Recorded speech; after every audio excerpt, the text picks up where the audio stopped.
Apa itu K3LH? K3LH adalah aturan terkait kesehatan, keselamatan pekerja, serta lingkungan hidup.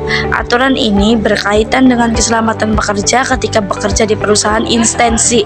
Program ini bisa juga melindungi tenaga kerja atau karyawan.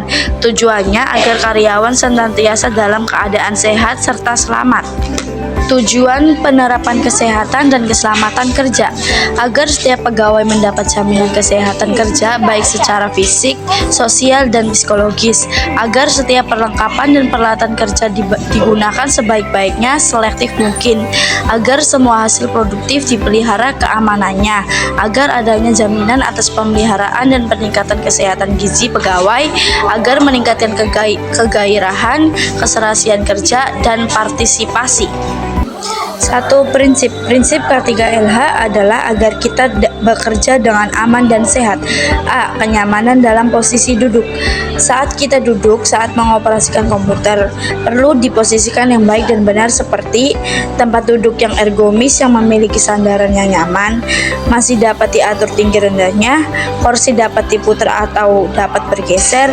Kenyamanan yang dibutuhkan antara lain keadaan user maupun hardware atau perangkat keras komputer.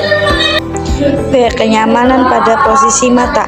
Posisi mata yang baik dan benar di depan komputer yaitu posisi mata pada layar harus lurus, posisi mata tidak terlalu tinggi atau rendah. Layar yang digunakan sebaiknya layar low radiasi, jangan menggunakan efek warna yang terlalu terang, gunakan kaca anti radiasi. C. Kenyamanan posisi tangan di keyboard. Posisi tangan di keyboard yang baik dan benar yaitu pilihlah keyboard yang lembut, gunakan jari sebanyak mungkin untuk mengetik. 2. Akibat dari tidak melaksanakan K3. A. Pada posisi duduk dapat menyebabkan kelelahan pada punggung, keluhan nyeri. B. Pada posisi mata dapat menyebabkan rabun, leher cepat lelah. C. Posisi tangan keyboard, jari cepat lelah. 3. Mempergerakan posisi duduk yang baik dan benar. Kursi yang kita gunakan tidak harus mahal, yang penting ada sandarannya dan dapat diatur tinggi rendahnya. Jika menggunakan komputer dalam jangka waktu yang terlalu lama, istirahatlah sebentar. Berdiri untuk meluruskan badan. Akibat bila duduk terlalu lama adalah punggung kekurangan oksigen sehingga menjadi nyeri. 4. Cara menggunakan komputer dengan mematuhi K3. Komputer harus diletakkan di tempat aman. Aman yang dimaksud jauh dari jangkauan anak-anak, jauh dari jangkauan api, jauh dari jangkauan air. 5. Langkah-langkah menggunakan komputer. Pertama, memasang stop kontak. Kedua, hidupkan power. Ketiga, tekan tombol on off. Keempat, tunggu beberapa saat.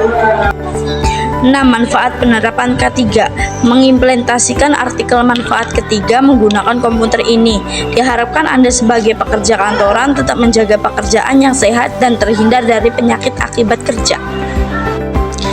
Contoh penggunaan K3LH perkaitan komputer. Pertama, ruangan yang nyaman yang membuat perkaitan komputer. 2. Menjauhkan dari keringat agar tidak terjadi pada alatnya korsleting. 3. Melakukan perawatan komputer melalui hardware maupun software. Pengertian merakit komputer. Merakit komputer merupakan serangkaian kegiatan untuk menyatukan komponen-komponen komputer yang terpisah menjadi rangkaian komputer agar dapat digunakan secara utuh. Kegiatan merakit berarti meletakkan komponen-komponen tersebut, menyusun komputer pada posisi masing-masing sehingga dapat beroperasi.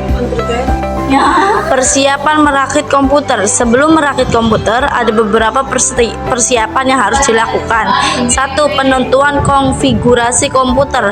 Kita harus menentukan konfigurasi komputer yang berkaitan dengan jenis komputer dan fitur yang akan digunakan, serta bagaimana seluruh komponen dapat bekerja. Komponen yang dimaksud seperti jenis prosesor, motherboard, serta komponen lain. Ada banyak jenis motherboard di pasaran dan masing-masing motherboard mendukung jenis prosesor, modul, memori, port, dan bus 1/10 yang berbeda-beda. Oleh karena itu, faktor kompatibilitas dan komponen terhadap motherboard harus diperhatikan. Untuk mengetahuinya, kita dapat membuka buku manual motherboard untuk mengetahui komponen yang ada didukungnya. 2. Mempersiapkan komponen yang dirakit. Langkah selanjutnya yaitu mempersiapkan komponen-komponen yang akan dirakit. Selain itu, kita perlu mempersiapkan peralatan yang dibutuhkan untuk melakukan perakitan komputer. Perakitan komputer sebaiknya dilakukan di tempat yang leluasa untuk bergerak sehingga tidak mengganggu aktivitas. Pastikan alat dan bahan yang dibutuhkan sudah tersedia. Bahan yang dimaksud ialah perangkat keras dan perangkat lunak komputer. Berikut daftar perangkat keras yang harus dipersiapkan. A. Casing dan power supply. B. Motherboard dan buku petunjuknya. C. Prosesor. D. Memori RAM. E. Video graphic adapter. C. Mouse. I. Keyboard. H. Monitor. G. CD-ROM. F. Hard disk. K. Kabel data. I. Kabel power supply dan monitor. Selain perangkat keras di atas, kita juga harus mempersiapkan perangkat lunak yaitu software, sistem operasi, dan driver perangkat keras. Daftar peralatan yang dibutuhkan dalam proses perakitan komputer. A. Obeng. B. Tang. C. Avometer. D. Solder. E. Timah solder. F. Isolasi. G. Tali pengikat kabel. H. Buku manual. Solder maupun avometer jarang dipakai bila mempergunakan komputer yang masih baik. Pengukuran arus yang tegangan listrik hanya dilakukan bila komputer yang dipergunakan merupakan komponen bekas yang tidak diketahui masih baik atau tidak. Sebaiknya tidak menggunakan avometer pada motherboard bila masih kondisi baik.